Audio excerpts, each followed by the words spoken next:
Hi guys, welcome back to another episode of Let's Talk with Brian and Tia. And we're so excited this week because we have another guest. Our good friend Niambi is here. Hello. And she's going to talk to us today. Brian, please let us know what our topic is this night. So today we're going to be discussing dating after divorce. Yes. So yes, we're really excited to have Niambi here with us, shed some light on the conversation, what it's like dating after being in a long-term relationship, and how that feels, and what steps to take, and how comfortable we might feel getting back into the, well, not we, but you and Niambi might feel getting back into the dating scene. So Brian, please let us know what our first question is. So Niambi, what are some of the challenges you would say are, dating after divorce? I think if you have children, then that is the biggest hurdle, because you're trying to time manage. Mm-hmm. Time manage your job, time manage yourself, your friends, your kids. Your kids automatically start to feel a little jealous of the time. You could give them 1,000 hours, and the one time you start going out, they feel jealous. So to me, the biggest is managing your time and your children. Yeah. Definitely. I could see that being a challenge initially, because it's like when you're in a relationship, you put so much time, energy, and effort to that. And as you mentioned, after you have kids, it's like now that the kid is the primary thing, right. do I even put time and energy back into trying to start another relationship? You know, that honeymoon phase when you're first dating someone and you're on the phone all night and you're countless hours, you can't do that. Yeah. And it's hard. I can only imagine. And I guess depending on how young the child is, you may not even be able to jump right back into the dating scene. No, I don't think so. Yeah. I don't think so. Yeah. And so, in going along with that, how soon would you say it's too soon to start back dating when you just gotten out of a divorce? I heard a long time ago that you need 5 years to heal from a divorce. Wow. I've heard people say that that's not true, but I think that at least a year or two. I think a lot of people make the mistake because when you're married, you're so used to always having someone there. Even if it's not a great marriage, you're used to somebody being there. So people jump in real quick and don't heal. And then so you end up going through a series of jumping through relationships. So I'd say a year or two. Yeah. See, I know you talk a lot about healing. Why do you think that is important before jumping back into like another relationship? Yeah, I think healing is important because sometimes those trauma wounds, sometimes like you find yourself bonding to maybe the new person because you felt like you were maybe lacking in that other relationship, or you feel like Niambi said, you're so used to having someone there. So sometimes it's just the comfort level, but it's not really taking it deep enough to really get to know someone and really take the time to really know yourself. Because sometimes people, especially because Niambi, how long were you married, and how old were you when you got married? I was 19 when I got married, and I was married for 7 years. And I immediately started dating because I was used to that, and it's so easy to start treating people like a husband when they're not, because that's what you're used to. And you also have to keep in mind your children need to heal. Yeah, it's true. You have to give your children time to heal before you start. They need you to be there for them, and you're trying to focus and foster a new relationship. So 1 to 2 years. Yeah. And do you think that, you mentioned you immediately jumped into another relationship, do you think that has to do with just that idea of having someone around and wanting that to be yes the case I think again? that's the norm. At that age, I was young, and in that age I was like, you need a man. I don't know if it was so much as a validation, but used to having a man and wanting someone around. I have sons around for my sons.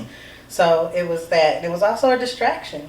It keeps you distracted from looking at even what part you played, and distracts you from having to go through the work. Right, that's the healing process that has to be necessary. Because you mess around and jump back into another relationship, repeating the same habits and mistakes that you did that kind of maybe walked you through. Right, you start looking for your answers in new people, as opposed to looking into yourself and seeing what you need to do to fix yourself. And even heal yourself from whatever you went through, because then you'll end up picking the same toxic people, because that's what you know. I can see that for sure. Is it when you come to that place where you feel like, now I'm gonna reach this point where I'm gonna divorce this person? Is it something that was easily where you guys was like mutually understood that this is the end, or No, no, not for me. Mhm. Our relationship was very toxic, and he was emotionally and verbally abused. But he saw divorce as a failure for him, so he didn't want it.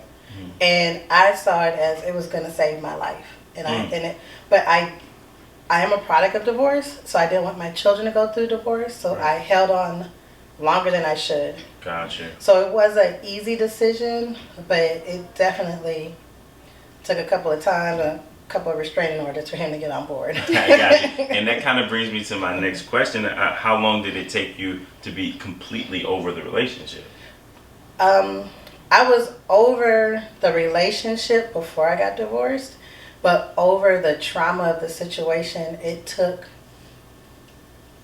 years. But I'm a person that has a bad habit of, I'm going to be okay, so I just keep moving. Mm-hmm. So it took years and years until I finally like kind of broke down. And it was a compilation of everything, including that I just didn't all the way work through, because I was in school, I had these children. I had enough to keep me distracted from Actually, doing what I needed to do.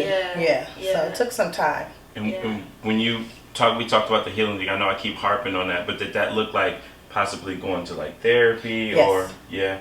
Yes, I went to therapy. I was kind of in therapy because I got in trouble, so I had to take an anger management class. Mm-hmm. So I was in therapy when I started going through the divorce, and then later on, up until still, I went back to therapy like in 2015. Yeah, Gotcha. yeah, So it definitely sounds like that healing process is necessary, yes. Absolutely. no matter what, when you initiate it, but initiating it as soon as possible. Yes. So would you say, like, I know you talked about not wanting neither you nor your ex-husband really necessarily wanted to get divorced because it was kind of like taboo or not wanting to do that, but would you say to people to kind of like rid that idea of like when you get married saying divorce is not an option, but just saying like I'm open to however this goes with this experience for me? I mean, I still like to think that divorce is not an option because it's easy go-to. But I feel like if you've exhausted all resources, and it takes two people. It takes two people to want to fix it, two people to want to participate, to try to do whatever. So if you get to the point where it's one-sided and it's slowly killing you inside, then you got to let it go. Yeah. Gotcha. And so you mentioned you got married young, 19. Mm-hmm. What would you say the pros and cons are to marrying young? Are there any pros? Or I think there are pros. If you have two emotionally, and I mean, look at y'all. yes. I mean, I know it takes work. Yeah. T and I, how old were we? 25? We're 25. Yeah. 25, okay. but Still you young. know each other since Yeah. high school, right? 17. So I think if two people really love and respect each other and have like there's just like we're not going to do this, certain limits, just that respect factor, Right. it can work. It can really work as long as two people know that they're going to grow and change over the years and Right. can accommodate. That's huge. Yeah, that's the hard part. Yeah. That's the hard part. How did you see yourself changing throughout the years as the relationship grew? From 19, obviously, maybe to 23 to 25. I married a very traditional young man. His dad was very, I run the house, and his mom was very meek and mild. And I kind of started off like that, but then as I got to know myself more, I was a little bit more bolder and outgoing, and that was hard for him to deal with. Gotcha. I talked back a lot. That's what I was told I talked You found back. your voice.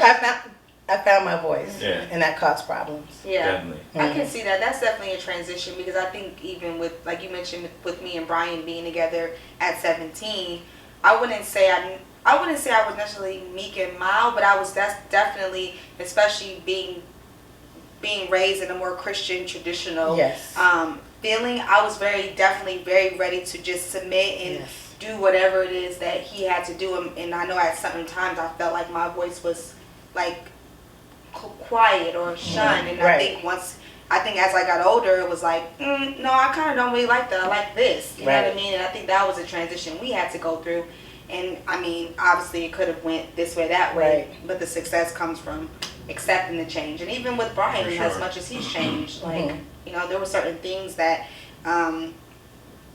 I guess for me, it's like kind of like he changed for a lot more for the better. Right. But at the same time, it was like even how he was. I felt like he was more fun before we had our daughter. You know, and yeah. then he felt like, oh my gosh, I'm having a baby. I have to be a man. You He's know what I super mean? So it was responsible, kind of yeah. like it was like, where are you turning into What does this this look like? Yes. deacon man? Deacon Brian. So, like, when you decide, okay, this isn't working, we're gonna get a divorce. Is it okay to date during that time when it's not official, but you obviously it's not working? We're gonna separate at some point. I think to each their own. Was I dating before I was officially divorced? I can't remember. Can't remember. That's So okay. long ago. No, I wasn't. Mm-hmm. He immediately, I think he was already dating before we got divorced. Mhm. So he immediately started dating This is before it's official. before it was official. Okay. Yes. What is the purpose? What are you looking for? Are you looking for physical companionship? Are you looking, like, what is the purpose of dating during that time? Yeah, I mean, I think, well, when I think about it, I just think about the idea of the relationship coming to an end. Right. But at the same time, I can also see if there's opportunity to fix it. So I can see why that wouldn't be an okay thing to do during a divorce, I guess, process. But I just was curious, is that something that's just like off the table, or is it discussed, or is it just... I think it's off the table only because whoever you're dating, you are going to drag them into some mess. I Yeah, can see And that. it's I agree. unfair for them. I They're can going see to be that. like a, what is it, an innocent bystander. Yeah. So either, what if they fall in love with you and you go back to your spouse? Or what if your spouse is crazy? Or, you know, I just It's like, think a it's clean not really break. that much time. Yeah, Mhm. I To think, really give the dating scene while you're still married or living together. Right. It's kind of like an oxy. you know, now if you're like, have a lot of property and it's taking years to sever, that's different. But we just had children. Right. So it wasn't that much to work out except for custody. With the children and the custody thing, was that a easy conversation because we are now walking away from each other? Or was Yes. that, it was? That part was easy. I'm glad, because Yeah, that part was that's easy. what I actually want to see. Because right, the children don't have anything to do with the relationship, but oftentimes they get dragged into the relationship, and like you mentioned, become an innocent bystander of two people who decided Right. not to be with each other anymore. Used as pawns. Yes. I never did any of that. Even when he got with someone else and they had another, I never did. Even with my daughter's dad, I love her stepmom, and they have nothing to do with it. Exactly. To me, it's all family. So Right. as long as you meet somebody that's great, that's an extra person to For love your child. 100%. So the children, you know, you leave them out of it. So is that, you mentioned it was toxic, can that only happen if the divorce is like mutual and clean, or is this something you have to kind of just demand and put a boundary up, like this is how we have to do it? For me, it was a boundary. I think he tried to, I don't know what's the word, I don't want to say punk me, but he was like, you know, I have to have a family, so I'm just going to go start a new family. And I'm like, you know, if you want to do that and you want your children to look at you as a deadbeat, that's on you. And he didn't want that. And so, and he didn't want that. So, and then we just worked it out. You know, he had them every other weekend, all summer long, every other Christmas. He worked a job where he could fly in for games. That's so dope. he was always present. Yeah. So do you think sometimes, like, because I know, like, sometimes I've heard of, like, men doing that, like, threatening, like, well, if you leave, then I won't be here for the kids, or I can't see my kids if I don't live with them. Right. You know, I've definitely heard of that before, but do you think it's just a matter of the women not, you know, succumbing to those threats and kind of just putting their boundary up? I think Or is that it's- easier said than done? I think it's easier said, and I think some men really. My father was a great father in the house. He was one of 15. He could do hair. He could cook.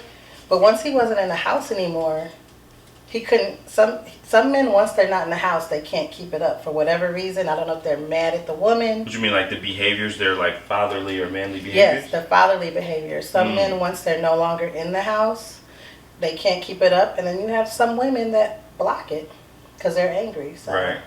Yeah, I think, given the nature of relationships, it's an emotional attachment, and once that attachment sometimes is severed, people react. Yeah. Right. You know what I mean? Like I humans. think exactly like humans, and that's why being in a relationship is so important, to be able to communicate with one another, because whether you reach a point where you're not together, or even while you're working through things, you got to be able to talk to each other.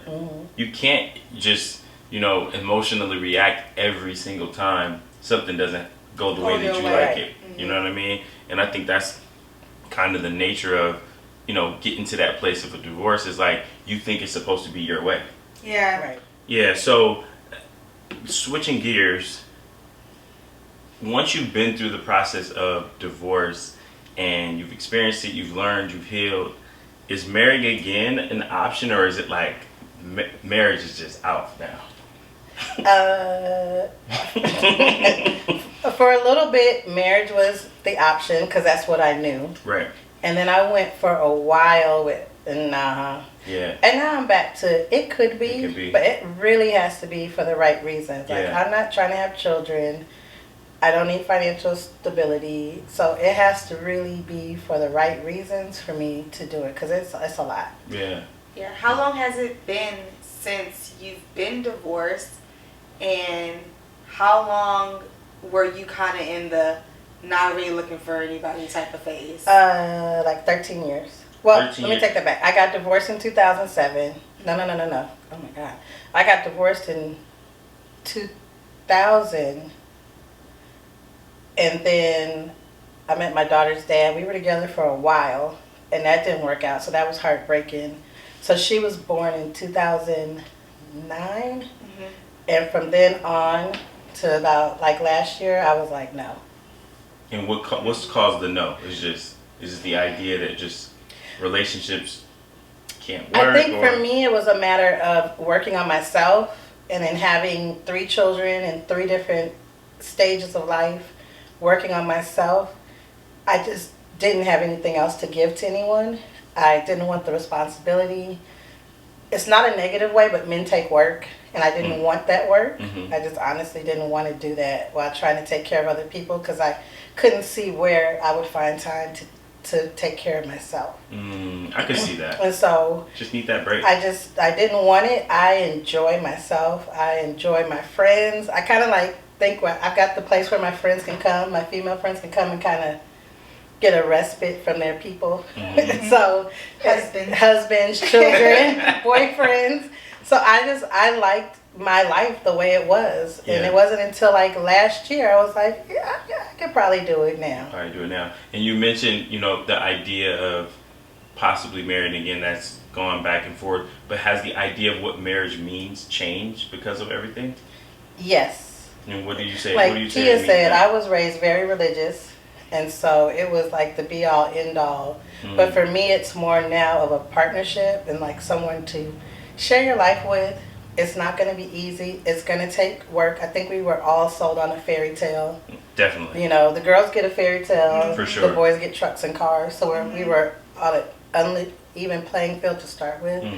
And so for me, I know now it's more about a partnership for life that you might have a couple of years where it's not great, but as long as the respect has to be there. Yeah. And that's what I didn't have, because my ex-husband grew up in a toxic household. So right. So he repeated. They said anything that came to mind. Yeah. Without any regards to how the fallout from that. Right. So. Niambi's mentioned a word that I used, I think, last episode about partnership. I know y'all don't like titles, but partnership, I think that's a great way to describe a relationship that has the respect from each person. We both bring something to the table that can add value to the relationship. Right. And it's a partnership. We work and we do it together. Very specific, I was dating someone for 7 months recently, and I'm very specific now, like, this is how I will be handled. This is how I will not be handled. Facts. It's Facts. how you talk to me, how you treat me. Mhm. You're not going to talk to me like I'm one of your boys. Mhm. You know, Yeah. just that for me is a big boundary of how you, I always say handle, but treat me. For sure. And we've talked about that, I think, in a few episodes about how I think that has to be normalized Mhm.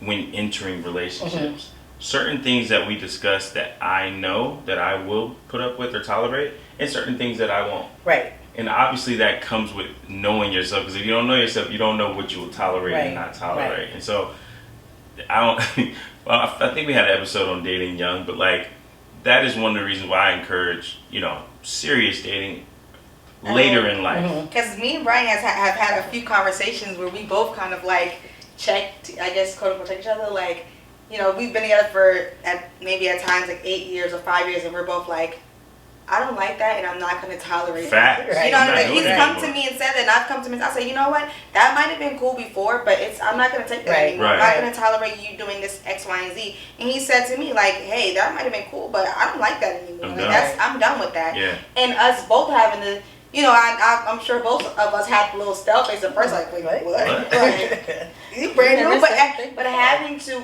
adjust, and Right. that's a boundary, Right. adjust to who we are today, because you're not the same person at 30 as you were at 25 or 19, and your partner, like you said, Right. having to respect that journey of yours. And I think we have to normalize growth. I think the way, I'm older than you all, but the way relationships were sold to us was you get in it, you stay in it.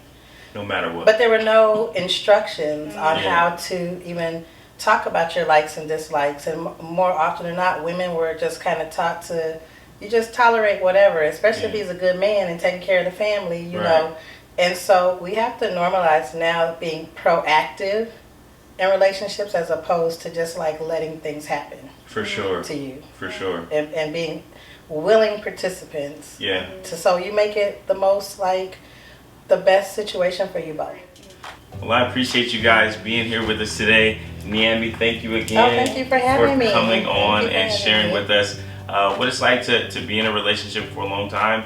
And then obviously if it doesn't work out, having the divorce. But being able to still show up and be, able to go back out there, date, and enjoy the cares of, companionship, whether it's with someone else new or whether you do it by yourself. Exactly. Yeah? I agree. T, merchandise? Oh yeah, sorry, I almost forgot, y'all. So don't forget, pick up your cups so you can drink. Let's talk BT.com. With us, we got our shot glasses and our coasters, which are amazing. Keeps your glass table from staining, your wood tables from staining, and your cement tables. Link will be in the bio. Don't forget to like and subscribe on YouTube, guys, and we will see you guys next week. See you guys Thank next week. Thank you guys for joining us. Happy Friday.